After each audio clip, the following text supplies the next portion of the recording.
বিয়ারের সিস্টেমে leak repair বা leak খোঁজাটা সবচেয়ে গুরুত্বপূর্ণ বিষয় এবং অনেকটা কঠিন কাজ। এই সিস্টেমটাতে আমরা 3 দিন আগে পেশা দিয়েছিলাম, প্রতিদিন 20 পেশা করে কমতেছিল। তারপর আমরা ইনডোরে প্লাইং নাট, রেফারেন্ট জয়েন্ট, যতগুলো এলবো চকেট সব চেক দিছি, আমরা কোথাও লিক খুঁজে পাইতেছিলাম না।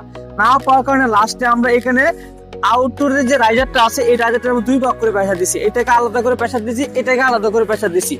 এটাকে আলাদা করে পেশা দেওয়ার কারণ হচ্ছে অনেক সময় ম্যানুফ্যাকচারিং ফল্টের কারণে যে আমাদের স্টপ বাল্ব থাকে এখানে এয়ারলিংক এটা ভালো করে টাইট না থাকার কারণে অনেক সময় প্রেসার আউটডোরে ভেতরে চলে যায়।